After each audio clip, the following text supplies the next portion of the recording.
homework questions regularly and also making notes of this chapter.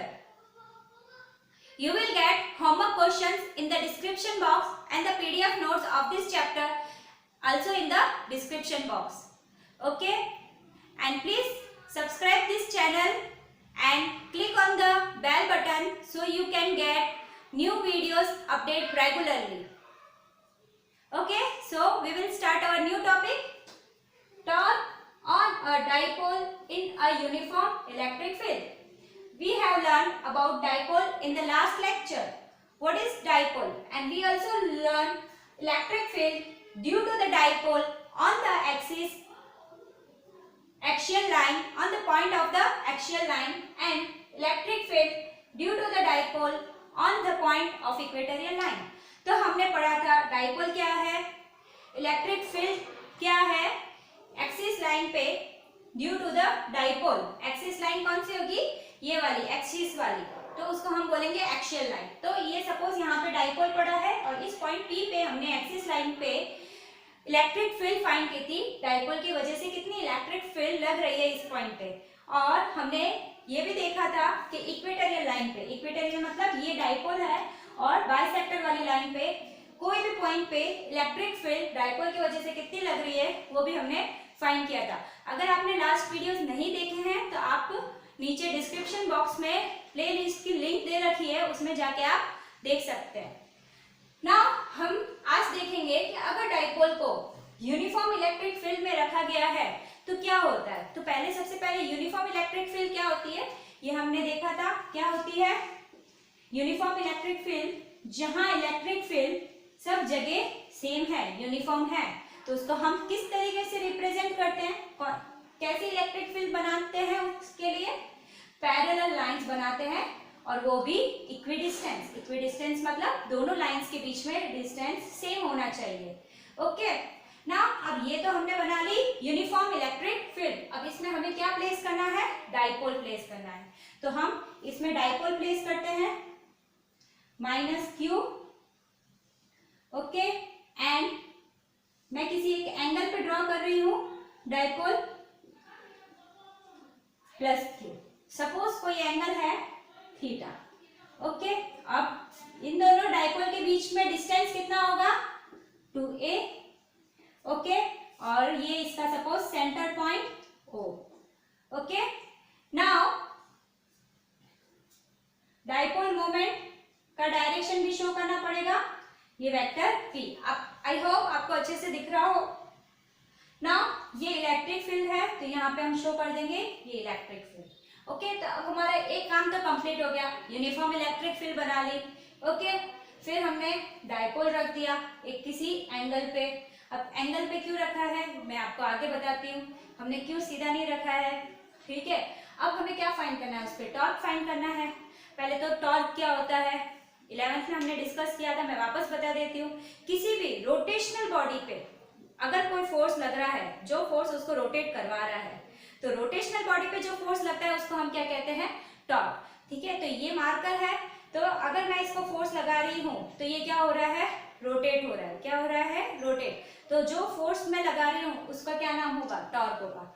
अब मैं जो force लगा रही हूँ ये क्या कर रहा है, ट्रांसलेशन मोशन. ट्रांसलेशन मोशन मतलब लीनियर मोशन. तो अभी जो मैं फोर्स लगा रही हूँ वो कौन सा फोर्स होगा, ट्रांसलेशन फोर्स, और उसको हम सिंपली क्या कहते हैं, force. Okay, so you clear about torque and force. Torque भी एक फोर्स है जो बॉडी को रोटेट करवाता है. तो अब हम देखते हैं इन दोनों चार्जेस पे कितना फोर्स लग रहा है. सबसे पहले ये देखते हैं. तो आपको ये ध्यान रखना है कि अगर कोई भी यूनिफॉर्म इलेक्ट्रिक फील्ड में पॉजिटिव चार्ज रखा है तो उस पे जो फोर्स लगेगा वो होगा इलेक्ट्रिक फील्ड की डायरेक्शन में. उसका डायरेक्शन क्या होगा, along the electric field F. ठीक है, और उसका मैग्नीट्यूड क्या होगा, QE. क्या होगा, QE. हमें पता है E = F/Q. तो F = क्या हो जाएगा, Q × E. ओके, तो +Q है तो इस पे इस इलेक्ट्रिक फील्ड की वजह से कितना फोर्स लगेगा, F = Q × E. और किस डायरेक्शन में लगेगा, जिस डायरेक्शन में इलेक्ट्रिक फील्ड है, जिसमें इलेक्ट्रिक फील्ड का डायरेक्शन तरफ, along the direction of the electric field. अगर सपोज यही यूनिफॉर्म इलेक्ट्रिक फील्ड में अगर मैं माइनस क्यू चार्ज रखती हूँ, ठीक है, माइनस क्यू चार्ज रखती हूँ, ठीक है, तो अब इस पे कितना फोर्स लगेगा, तो फोर्स का जो मैग्नीट्यूड होगा, फोर्स का जो मैग्नीट्यूड होगा वो होगा माइनस क्यू ई, ओके, और इलेक्ट्रिक फील्ड का डायरेक्शन ये, फोर्स का मैग्नीट्यूड कितना होगा माइनस क्यू ई, और डायरेक्शन क्या होगा इसका ऑपोजिट, इलेक्ट्रिक फील्ड के डायरेक्शन से ऑपोजिट, तो ये मैग्नीट्यूड और ये इसका डायरेक्शन, ओके, यहाँ से हटा देती हूँ, वहीं लिख देती हूँ एरो पे, ओके, तो F equal to minus Q E. तो आप समझ गए होंगे कि अगर पॉजिटिव चार्ज को यूनिफॉर्म इलेक्ट्रिक फील्ड में रखते हैं तो फोर्स होता है प्लस क्यू ई और डायरेक्शन होता है अलोंग द इलेक्ट्रिक फील्ड। अगर माइनस क्यू को यूनिफॉर्म इलेक्ट्रिक फील्ड में रखते हैं तो उसका डायरेक्शन क्या होता है, उसका ऑपोजिट, इलेक्ट्रिक फील्ड का ऑपोजिट, और मैग्नीट्यूड क्या होता है माइनस क्यू ई, ठीक है।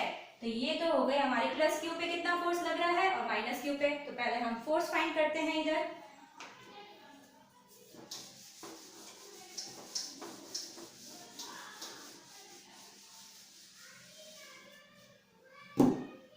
तो इसका फोर्स कहाँ होगा, ठीक है, ये बना दिया मैंने, F प्लस की वजह से, प्लस क्यू की वजह से plus Q E, okay,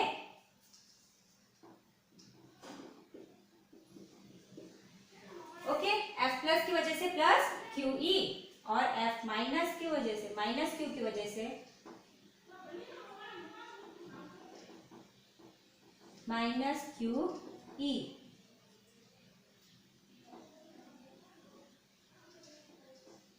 okay. तो इतना आपको समझ में आ गया, ये क्लियर हो गया। अब हम टोटल फोर्स कितना लग रहा है, नेट फोर्स, वो कैलकुलेट करते हैं। तो F प्लस क्यू चार्ज पे कितना फोर्स लग रहा है plus Q E, F minus Q charge पे कितना लग रहा है माइनस क्यू ई, ओके। अब मुझे आप बताओ कि E की वैल्यू क्या होगी, हर जगह सेम, क्योंकि क्या है E यूनिफॉर्म, तो हर जगह सेम होगी E की वैल्यू। Q की वैल्यू हर जगह, ये दोनों Q की वैल्यू क्या होती है डाइपोल में, डाइपोल में दोनों चार्ज की वैल्यू क्या होती है सेम, एंड नेचर क्या होता है ऑपोजिट। अब इसका F टोटल करते हैं, F टोटल F नेट, तो क्या होगा plus Q E minus Q ई, आंसर क्या आया 0। अगर ये फोर्स F नेट अगर 0 आ रहा है तो हमारा ट्रांसलेशन मोशन, ट्रांसलेशन मोशन क्या होगा 0, ठीक है। तो हमारा ये वाला जो मोशन है वो क्या होगा 0। इसका मतलब क्या हुआ कि जितना फोर्स यहाँ लग रहा है उतना ही फोर्स यहाँ लग रहा है, तो ये फोर्स नहीं होगा, ट्रांसलेशन मोशन नहीं होगा, ठीक है। तो ट्रांसलेशन मोशन तो 0 हो गया। अब हम देखते हैं कि टॉर्क कितना लग रहा है, ठीक है। तो इतना आप नोट डाउन कर लीजिए, नोट डाउन कर लिया होगा आपने।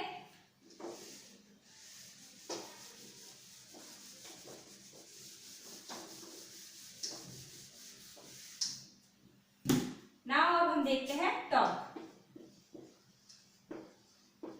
तो सबसे पहले तो टॉर्क की डेफिनेशन क्या है, ये तो पता चल गया कि जो फोर्स रोबोटेड को रोटेट करता है उस फोर्स को हम बोलते हैं टॉर्क। अब टॉर्क की डेफिनेशन क्या होगी, magnitude of force, magnitude of force multiply by perpendicular distance,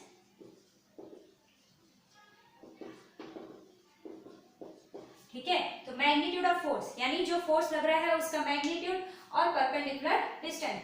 तो फोर्स तो लग रहा है QE, मैग्नीट्यूड लेना है सिर्फ, ठीक है। तो QE फोर्स लग रहा है। अब परपेंडिकुलर डिस्टेंस देखना है तो कैसे देखेंगे, तो ये तो है हमारा डाइपोल। अब परपेंडिकुलर डिस्टेंस कौन सा होगा, यहाँ से लेके यहाँ तक का जो डिस्टेंस होगा वो परपेंडिकुलर डिस्टेंस होगा, ओके। परपेंडिकुलर ये 90 डिग्री हो गया, तो परपेंडिकुलर डिस्टेंस हो गया। तो यहाँ से लेके यहाँ तक का डिस्टेंस हमें फाइंड करना है। कैसे फाइंड करेंगे आप बताइए, थीटा के सामने वाला है, ये डिस्टेंस फाइंड करना है, ठीक है। तो इसको मैं नाम दे देती हूँ कुछ, A, B और C, ओके। तो हमें BC डिस्टेंस डिस्टेंस, तो थीटा के सामने वाला, तो थीटा के सामने वाला परपेंडिकुलर कौन से फॉर्मूले में आता है, कौन से उसमें आता है, साइन थीटा में। तो हम लिख सकते हैं sine theta equal to BC upon hypo, hypo मतलब ये AB, और AB की क्या वैल्यू है, AB की वैल्यू है 2A, तो BC क्या हो जाएगा, BC क्या हो जाएगा, BC हो जाएगा हमारा 2A sine theta.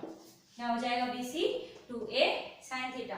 Again theta के सामने वाला परपेंडिकुलर, तो हम कौन सा लेंगे, परपेंडिकुलर फाइंड करना है तो साइन थीटा लेंगे।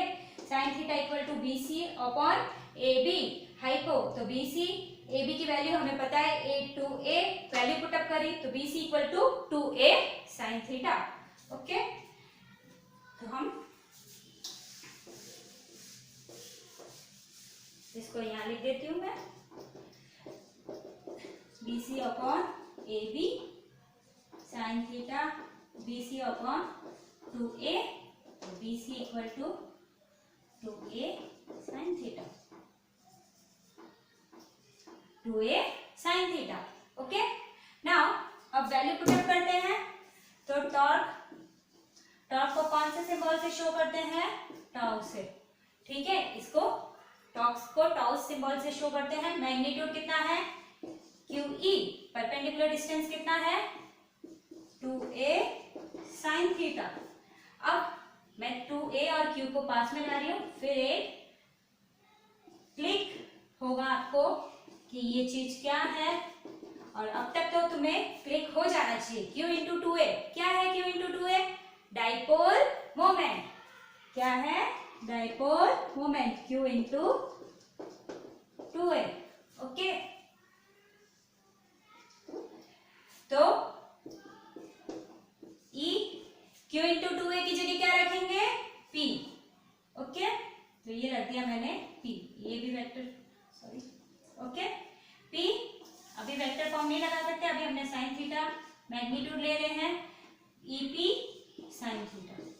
अब हमें ये देखना है कि साइन थीटा है, साइन थीटा मतलब वेक्टर प्रोडक्ट, क्रॉस प्रोडक्ट, तो हमें पता है कि vector A cross vector B क्या होता है, AB साइन थीटा, और vector B cross vector A क्या होता है, BA साइन थीटा। ठीक है, तो ये दोनों जो है वो इक्वल नहीं होते हैं, ठीक है, एक second, A cross B is never equal to B cross A, ठीक है, और A क्रॉस B को हम कैसे डिनोट करते हैं, AB साइन थीटा। ठीक है, तो ये आपको पता है कि क्रॉस प्रोडक्ट में अगर हटाते हैं तो क्या होता है, साइन थीटा आता है। ओके, और BA साइन थीटा, तो दोनों इक्वल नहीं होते क्योंकि थीटा की वैल्यू क्या होती है, अलग होती है। A क्रॉस B में थीटा की वैल्यू अलग होती है और B क्रॉस A में थीटा की वैल्यू अलग होती है। तो ये भी साइन थीटा है। अब हम क्या लगाएंगे, P क्रॉस E लगाएंगे या E क्रॉस P लगाएंगे, तो ये हमें देखना है। तो पहले हम ये देखेंगे कि P किस डायरेक्शन में, इस डायरेक्शन में, E भी इस डायरेक्शन में, तो P और E का जो क्लॉक होगा वो इस डायरेक्शन में होगा। कैसा होगा, क्लॉकवाइज। P क्रॉस E कैसा होगा, क्लॉकवाइज। ठीक है, क्योंकि P इस साइड है, E इस साइड है। ठीक है, P इस साइड, E इस साइड, तो P क्रॉस E क्या होगा, क्लॉकवाइज। सिमिलरली F प्लस का जो भी ये फोर्स लग रहा है वो भी क्लॉकवाइज लगेगा और F माइनस भी क्लॉकवाइज लगेगा। ठीक है, तो टॉर्क जो है वो भी वेक्टर क्वांटिटी है। ठीक है, तो टॉर्क का डायरेक्शन क्लॉकवाइज, EP का डायरेक्शन, E से P जाएंगे, E से P जाएंगे, ये P इधर है, तो क्या हो जाएगा, एंटी क्लॉकवाइज। तो पॉसिबल नहीं है, हमको क्या करना है, ये अगर एंटी क्लॉकवाइज है तो ये भी एंटी क्लॉकवाइज में होना चाहिए, ये अगर क्लॉकवाइज है तो ये भी क्लॉकवाइज में होना चाहिए। तो टॉर्क कैसे क्लॉकवाइज होगा, यू क्लॉकवाइज है टॉर्क। ठीक है, तो E क्रॉस P लेंगे तो एंटी क्लॉकवाइज, पर P क्रॉस E लेंगे तो क्लॉकवाइज। देखो यहाँ पे ये P है और ये E है। ठीक है, तो P से E जाएंगे तो क्या होगा, क्लॉकवाइज, और E से P जाएंगे तो क्या होगा, एंटी क्लॉकवाइज। बट जो टॉर्क लग रहा है, ठीक है, यानी दोनों की जो फोर्स है वो कैसे है, क्लॉकवाइज है, तो हमें क्या लिखना पड़ेगा, P vector P cross vector E क्या लिखना पड़ेगा, vector P cross vector E। तो हमें क्या लिखना पड़ेगा यहाँ पे, PE साइन थीटा। क्या लिखना पड़ेगा, PE sine theta. I hope कि आपको समझ में आ रहा होगा। ठीक है, ये भी क्लॉकवाइज, ये भी क्लॉकवाइज, इसलिए हमने क्या लिया, सिंपल वर्ड्स में P क्रॉस E भी क्लॉकवाइज है और टाउ वेक्टर भी, अब वेक्टर लगाएंगे यहाँ पे, टाउ वेक्टर भी क्लॉकवाइज है, इसलिए हमने P क्रॉस E लिया। अगर E क्रॉस P लेते तो E cross P anti clockwise हो जाता और वो हमारा आंसर गलत हो जाता। ठीक है, तो हमें याद रखना है PE साइन थीटा। तो ये तो हमारा आ गया आंसर, टॉर्क हमने फाइंड कर लिया और यही डेरिवेशन तो बोर्ड में पूछते हैं। ठीक है, अब हम क्या देखेंगे, थीटा है तो थीटा की अलग अलग वैल्यूज रखने पे टॉर्क में क्या क्या चेंजेस आते हैं, टॉर्क कब मैक्सिमम होता है, कब मिनिमम होता है। ठीक है, तो आई होप आपने ये नोट डाउन कर लिया होगा। ठीक है, अगर नोट डाउन नहीं किया है तो आप स्क्रीनशॉट ले लीजिए, बाद में नोट डाउन कर लेना और पीडीएफ नोट्स के लिए आप डिस्क्रिप्शन लिंक में लिंक को ओपन करके ले सकते हैं। ओके,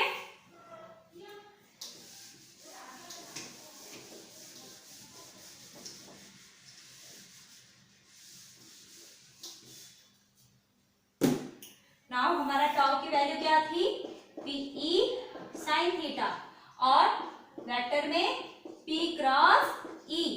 ओके, क्या थी टाउ की value, PE sine theta. Torque कितना लग रहा है डाइपोल पे यूनिफॉर्म इलेक्ट्रिक फील्ड में, PE साइन थीटा और P क्रॉस E। ठीक है, नाउ अब देखेंगे कि थीटा की वैल्यू क्या है, क्या पुटअप करते हैं। तो सबसे पहले हम थीटा की वैल्यू पुटअप करते हैं 0 डिग्री। ठीक है, तो 0 डिग्री जब थीटा की वैल्यू पुटअप करते हैं तो टाउ क्या आता है, PE साइन 0। तो साइन 0 क्या होता है, साइन 0 की वैल्यू 0, तो टाउ क्या आएगा हमारा 0। तो टाउ अगर 0 है, टाउ अगर 0 है तो हम इसको क्या कह सकते हैं, मिनिमम, और एफ नेट तो 0 है ही। तो ये हमारी वो कंडीशन हो गई जब टाउ मिनिमम भी 0 है और एफ नेट भी 0 है। तो ये कंडीशन कब होगी, जब थीटा क्या होगा, 0। ठीक है, तो हम यहाँ पे देख सकते हैं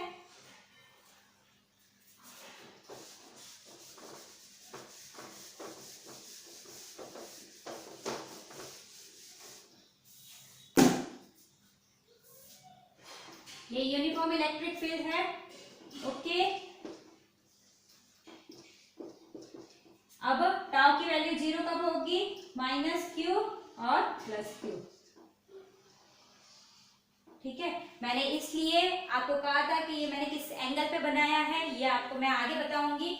तो टाउ की वैल्यू यहाँ पे 0 हो जाती है, इसलिए मैंने डाइपोल को इस तरीके से नहीं रखा था यूनिफॉर्म इलेक्ट्रिक फील्ड में, क्योंकि ये वाला जो है पोजीशन वो है tau equal to 0, F net तो हमेशा 0 होता है, ऑलवेज 0। ठीक है, कब 0 होता है, ऑलवेज जब यूनिफॉर्म इलेक्ट्रिक फील्ड हो, हर जगह इलेक्ट्रिक फील्ड सेम हो, क्योंकि ई की वैल्यू भी सेम होगी, क्यू की वैल्यू भी सेम होगी, तो दोनों क्या हो जाएंगे, कैंसिल हो जाएंगे। ठीक है, नाउ अब टाउ भी यहाँ पे 0 होता है, तो ये ना गोल घूम रहा है और ना ट्रांसलेशन मोशन कर रहा है, तो ये जो पोजीशन है इसको हम बोलेंगे स्टेबल इक्विलिब्रियम। क्या बोलेंगे, स्टेबल इक्विलिब्रियम, जब क्या है, दोनों 0 है और किस तरीके से अरेंज है, -q +q।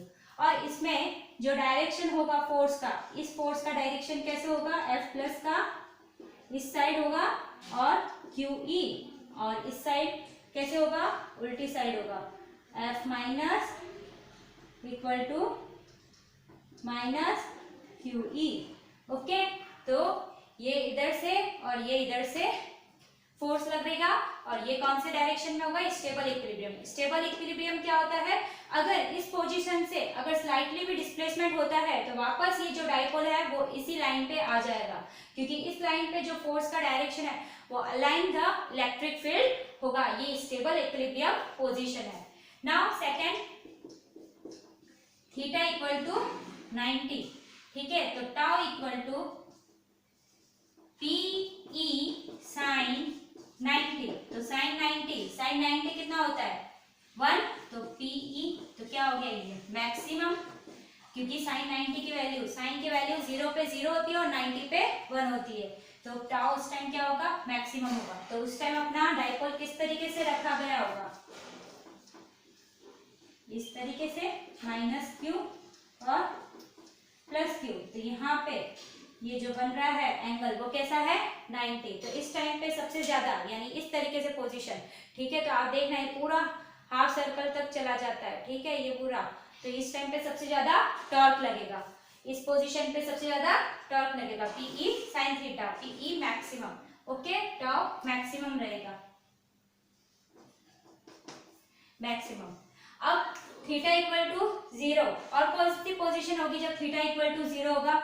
जब प्लस क्यू यहाँ होगा और माइनस क्यू यहाँ होगा, ठीक है। तो वो भी देखते हैं हम।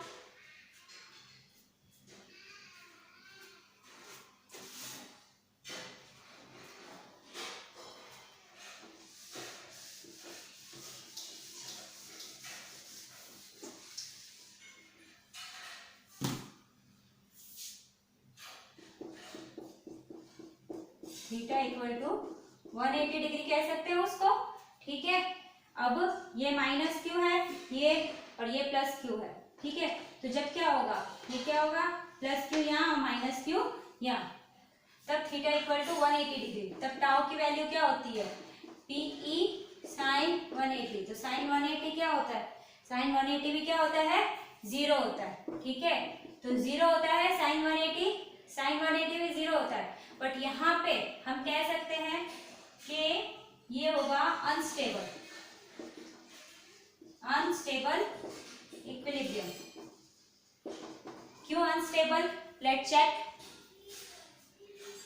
और सिंपल वर्ड्स में कहना चाहे अनस्टेबल क्यों होगा, क्यों होगा, क्योंकि अगर डाइपोल को इस पोजीशन से 180 डिग्री पोजीशन से, सपोज ये वाली पोजीशन थी 180 डिग्री, ठीक है, ये माइनस और ये प्लस, ये वाली पोजीशन अगर स्लाइटली भी डिस्प्लेस करते हैं, ठीक है, तो इसका डिस्प्लेसमेंट वापस नहीं आएगा, ये वापस अपनी पोजीशन पे नहीं आएगा।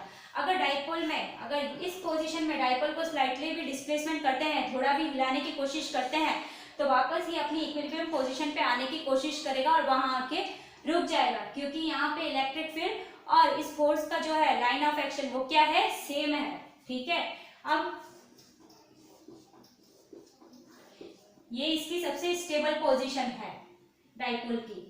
अब यहाँ पे प्लस क्यू रखते हैं और यहाँ पे हम माइनस क्यू रखते हैं, तो ये हो गया E। अब यहाँ पे फोर्स किस डायरेक्शन में लगेगा, इस डायरेक्शन में F प्लस, और F माइनस किस डायरेक्शन में लगेगा, इस डायरेक्शन में। दोनों एक दूसरे को क्या कर रहे हैं, धक्का लगा रहे हैं, ठीक है। तो यहाँ पे जो पोजीशन होगी वो क्या होगी, अनस्टेबल इक्विलिब्रियम। इक्विलिब्रियम तो है पर कैसी, अनस्टेबल। यानी अगर इधर से स्लाइटली डिस्प्लेसमेंट करते हैं, इसको इधर लाते हैं, ठीक है, इसको इधर लाते हैं, तो वापस ये यूं गोल घूम के यूं आएगा, प्लस इधर आ जाएगा और माइनस इधर आ जाएगा, तब तक वो गोल घूम के आएगा, ठीक है। वापस ऐसा माइनस यहाँ और प्लस क्यू वापस नहीं आएगा। कैसी पोजीशन आने की कोशिश करेगा, वो ऐसी पोजीशन में आने की कोशिश करेगा, ठीक है, क्योंकि ये उसकी सबसे फेवरेट पोजीशन है, स्टेबल पोजीशन है, ठीक है। हम कह सकते हैं ये सबसे उसकी आरामदायक पोजीशन है, ठीक है। और यहाँ ये सबसे अनस्टेबल पोजीशन है, सबसे ज्यादा अनस्टेबल वाली पोजीशन। पर टाउ की वैल्यू दोनों के अंदर 0 होती है, ठीक है। सो आई होप आपको ये टॉपिक समझ में आया होगा, ओके। नाउ अब हम कल के होमवर्क के क्वेश्चंस सॉल्व करते हैं। So let's start.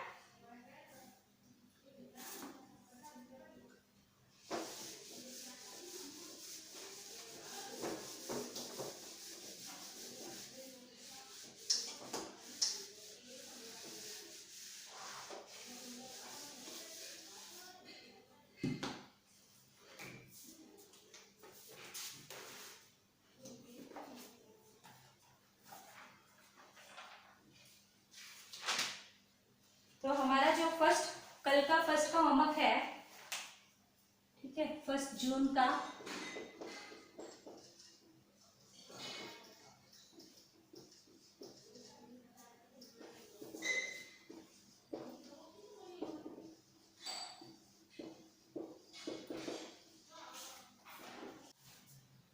So now homework questions, ठीक है। 1 जून का होमवर्क है, उसके क्वेश्चंस हम सॉल्व कर रहे हैं। फर्स्ट क्वेश्चन जो है वो है, name the experiment that established the quantum nature of electric charge. Quantum nature of electric charge कौन से एक्सपेरिमेंट ने एस्टैब्लिश किया, तो quantum nature of electric charge कौन से एक्सपेरिमेंट में एस्टैब्लिश किया वो हमें बताना है। तो उस एक्सपेरिमेंट का नाम है Millikan's oil drop experiment. Millikan जो है वो साइंटिस्ट का नाम है। उन्होंने मिलिकन्स ऑयल ड्रॉप एक्सपेरिमेंट जब किया था तो उन्हें पता चला था कि जो इलेक्ट्रिक चार्ज है उसका नेचर कैसा है, क्वांटम। तो determine the quantum nature of electric charge. तो quantum nature of electric charge कौन से एक्सपेरिमेंट ने एस्टैब्लिश किया, मिलिकन्स ने। तो quantum nature of electric charge क्या होता है, ये हमने इंट्रोडक्शन में वीडियोस के इंट्रोडक्शन में देखा था कि जो चार्ज है वो हमेशा इंटीग्रल फॉर्म में ही नेचर में फाउंड होगा। मल्टीपल ऑफ इंटीग्रल फॉर्म, ये integral form to the product of elementary charge. ठीक है, तो हमेशा चार्ज कौन से फॉर्म में प्रोडक्ट मिलेगा हमें, integral form of elementary charge. और इस एलिमेंट्री चार्ज की वैल्यू कितनी है, 1.6 into 10 to the power minus 19 coulomb. और इस n की वैल्यू कुछ भी हो सकती है, 1 से लेकर अप टू इनफाइनाइट। ठीक है, सो अब ये इसका नाम क्या है, इसको क्या बोलते हैं हम, एलिमेंट्री चार्ज।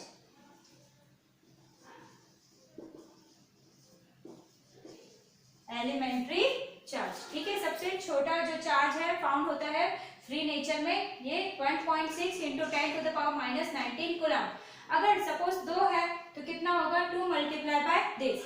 और हमने देखा था कि इलेक्ट्रॉन्स जब ट्रांसफर होते हैं वो भी इंटीग्रल फॉर्म में ही ट्रांसफर होते हैं। ठीक है, कि 2 इलेक्ट्रॉन्स ट्रांसफर हुए, 3 हुए, 4 हुए, कभी भी 2.5 इलेक्ट्रॉन्स ट्रांसफर नहीं होंगे। ठीक है, फॉर्म नहीं होंगे नेचर में। तो ये है quantum nature of electric charge. Okay, तो ये मिलिकन्स ऑयल ड्रॉप एक्सपेरिमेंट ने डिटरमाइन किया था। नाउ नेक्स्ट क्वेश्चन क्या है वो देखते हैं।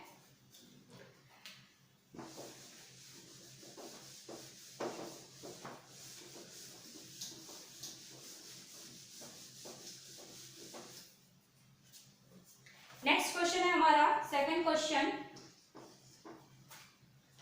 What is the condition of an ideal electric dipole. Ideal electric dipole की कंडीशन क्या है। ठीक है, तो जब हमने इलेक्ट्रिक डाइपोल पढ़ा था तो ये टॉपिक रह गया था कि आइडियल इलेक्ट्रिक डाइपोल क्या होता है।